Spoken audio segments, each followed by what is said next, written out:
I watched or listened to rather the Ashley's Grapevine IR situation that was going on in the UK.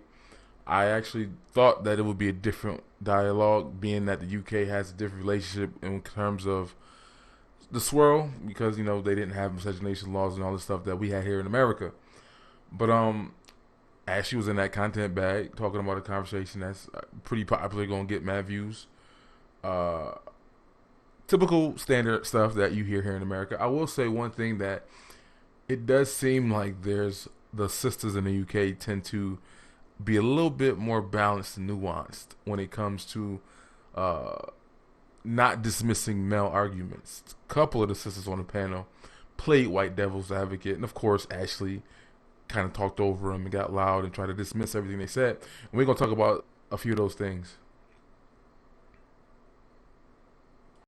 I'm just like, it's just interesting how we perceive Serena. Obviously, right. She's a dark skin, she's a black woman, she's with a white man, and we take into account she might have had some bad experiences with black men, and that's why maybe this is her circumstance. But we don't see it the other side. Right. What I'm trying to say is, let me finish. What I'm trying to say is, also as a woman, I'm not saying every man's experience is different, and maybe he might choose to date outside of his race for any reason. Do you know what I mean? It could be a number of reasons, but also culturally, the way we might hold men as well, like, the way men, in a previous episode, the way we culturally, we're like, they have to be masculine, they have to be this, they have to be that. Maybe in our culture as well, men have felt, bad experiences with black women as well. And so that's what I'm saying. I think that we need to be mindful of both sides, not just one. With Serena, a lot of black men I see do this.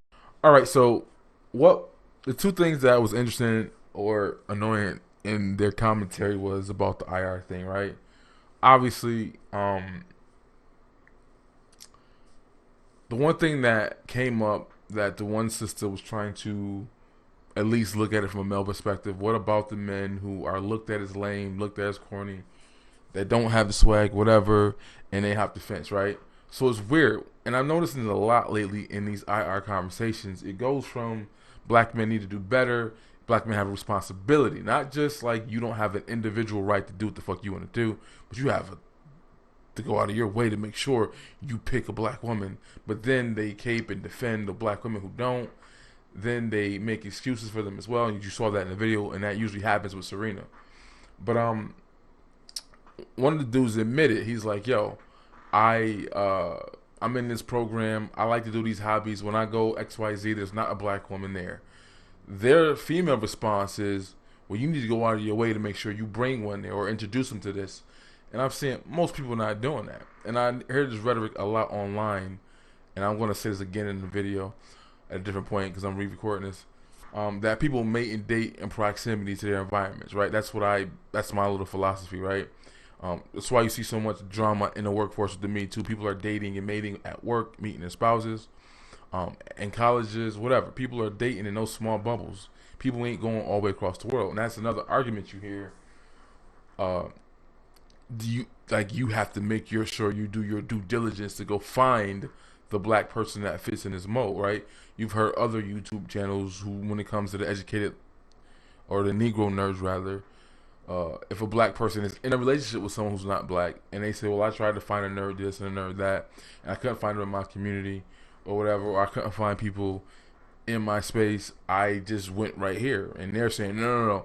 Did you travel to Wakanda, or did you travel to this space and that space? Like, most people ain't doing that shit, right? Most people are going to stay in their own space, in their own block, in their own community, and try to find what they can there. Now, I agree with the logic. If you're complaining about what you don't see, and you don't travel, and you don't go out of your space because you want this specific thing, and instead of going to get it, you just bitch and moan and cry and complain. That's lame. But that's not what happened. That's not the conversation right here. These men are saying, I looked for this, I looked for that, I couldn't find it in a black woman, so I went to the right, and boom, a non-black woman had it, right? The other thing that was bothersome about the conversation is, and the one sister was, again, bringing it up, one of the UK sisters was, and actually cut him off. And when she's making the argument, well, what about the black nerds, the black lames, the black dudes who say that they can't find? Black women's logic is saying, no, you need to go into that corner over there with all the black female counterpart lames. right? So the example that was used in the video was, well, if the guy likes a cheerleader and the cheerleader's not coming back at him, the black one, then he should stop trying to get with that type of girl and go get in his lane and go get with the black female of his counterpart, whatever. That's what you hear online too. Ashley made the same thing. You can tell they all listen to each other on YouTube, right? But I'm like, how does that logic compute? If he's attracted to the cheerleader, that's what he wants. That's what he likes. He's not attracted to the female, right? His issue is not that he can't get the cheerleader. He can't get a black one, right? So he's dating a non-black woman who is a cheerleader, and he doesn't have to come with the swag. As Pink Elephant said years ago, just being black is enough. You don't have to, just the image of that alone is good enough. So you don't have to have the swag. You don't have to have the street cred, the teardrops under your eyes. Just being black is good enough. So again, they're offended by that as well, right? First of all, you didn't stay in your lane. You didn't keep messing with the female nerds. You didn't. I reject you. I have the right of refusal to telling you that I don't want you. But go over there in that corner and get with those peasant female lanes, right? And he's like, nah, I don't want that. I want the cheerleader. So if I gotta hop the fence to get the cheerleader, I'm gonna do that. And that's the two things that really were weird in this conversation. You're relegating men to dating a certain type because they feel rejected. They say, no, I don't want that type. I want this. And if I can't get it with a black woman, I'm gonna get it somewhere else. And the funny thing is black women are saying the same thing when they hop the fence and they want structure and stability and whatever. They say, if I can't get it here, I'm gonna go hop the fence and get it somewhere else. And again, in the commentary in his videos, there's a dismissal of when women swirl. And I'm saying it again later in the video. I hate the fact that I have to record this because I don't know where I stopped at or what I did in the other part. But there was the caping for Serena. There was this. They start picking up all the excuses, right? When a black dude says his excuses or his reasons, no different between excuse and a reason, same shit, totally dismissed. Black women is, well, y'all do it more than us, or y'all said some things that were bad, or, you know what I mean? Like, it's always this thing, but when dudes feel like y'all wasn't feeling me, and we know from videos on YouTube in America that black women have straight up said in their own videos, the reason why y'all over the fence is because we don't find y'all attractive. The reason why we don't find y'all attractive is because y'all don't promote yourselves. They tell you why they don't want you and why you don't match up. Now, again, I can agree with, one chick did say that the confidence thing is an issue, right? Women like confident men. That's standard. That's true. But she said something about because society socializes women, and if he's not confident to come approach me, I can't approach him. I'm like, get out of here with that bullshit. With all this feminist matriarchy, moist nonsense that y'all be promoting, you got Donovan in this conversation as well, which he shouldn't be in heterosexual dialogues at all anyways. But all that matriarchal weird shit y'all promote that's contrary to the social standard structures that are not traditional, y'all promote all that, but you're telling me you can't see a guy that you like and go holler at him because society says that you can't do that? Dismiss me with that bull. And one thing that's also weird too, Ashley said in a different video, I'm remembering what I said in my other video, I don't know what video it was from, Sarge posted in one of his clips where she was basically saying that, you know, once she was complaining about not being a lot of black men in corporate America. That's one. Then she's saying that she wasn't attracted to the black men that were there, right? Pause. Donovan wanted her to dive deeper and explain that, as these weirdo young millennials keep saying, unpack that. Whatever. And she didn't finish the conversation, but she's saying that, yeah, there are the black men that are in this space that I'm not attracted to them. So if you're denying them right there in your face, saying you're not attracted to them, but they look to their right and they can get the female counterpart of you and a non-black woman, but you still complain. You still have this weird, you got to go out of your way to make sure you pick a black woman, but then you're refusing a black man in your own environment, in your own space. How does that even make sense? So you have the right of refusal to say, nope, I don't want this. But then when the black dude does that, it's just different. Like, it's just weird how the more I listen to these women who are now, like, a couple women who were been on some pro black stuff, but now they're on this make your best choice option. It's like they kill their own arguments. Don't be on some black men need to do better is making sure they pick and don't hop the fence and all this other stuff, but then defend the women who do. Like, it looks stupid. Now I can articulate why it's more powerful and impactful when men do that, but women aren't even making that argument. I could definitely make that argument for them, but they not.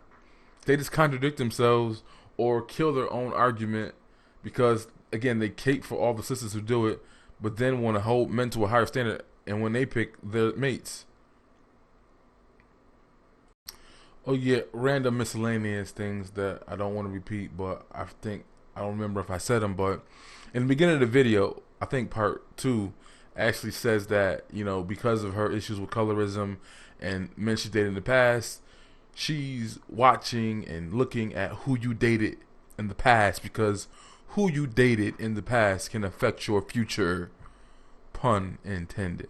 But anyways, the dude you see in the back, horrible catch of the picture, but he was on some, wasn't the archetype, I was a lame or whatever. Sisters didn't mess with me either.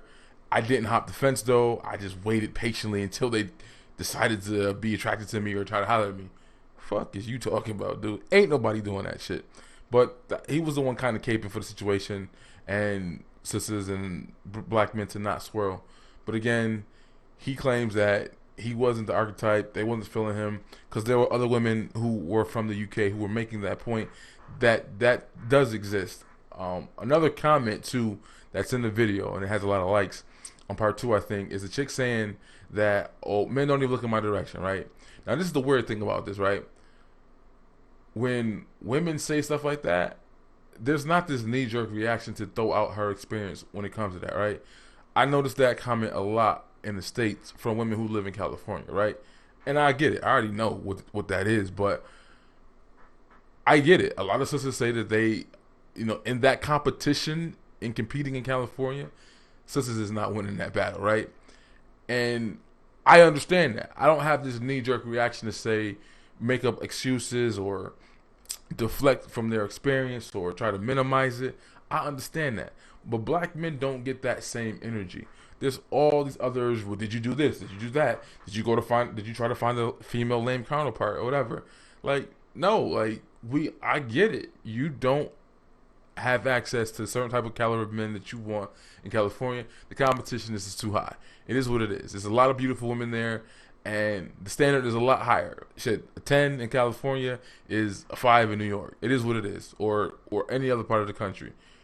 I can comprehend that. Just never even being there. Just my boys that go there and looking at their Instagram and looking at the women they talk to, I can just perceive that. Same thing with Miami, right?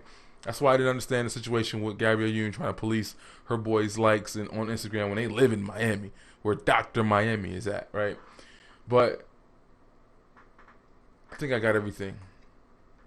Things that I just noticed whenever these conversations come up, my IR dating, and I can't wait. I can't wait until all this world promotion between the Crystal and Carazines and the Blackistans and the diabetes chicks and now the colorist chicks are even promoting you going out and hopping the fence too, that the numbers start matching up, right?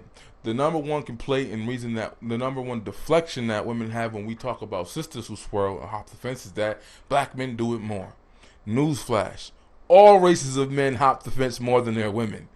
Da-da. Right? Black men do it. The number one swirling couple in America are white men and Asian women. Every race of men swirl more than their women. So that's not really an argument. I think Sarge said in one of his videos is 1 per 300,000. Like, that's the gap. And I'm sure our gap is probably smaller than other people. Well, not really by numbers, but that's just a simple gap, right? White men are swirling way more than everybody else, and they're doing it more than their women. The only race of men who aren't swirling more than their women are Asians, and you know why. I kid you not.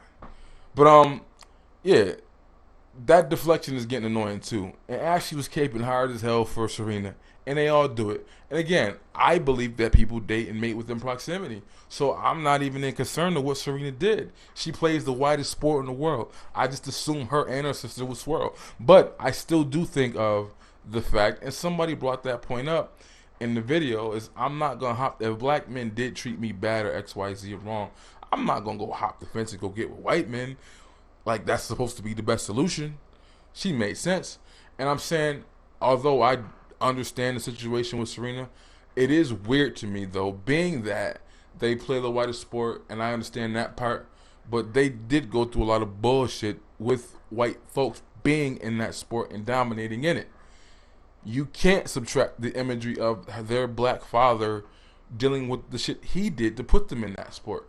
Again, sisters don't want to talk about any of that, but like I said, people date and mating with proximity.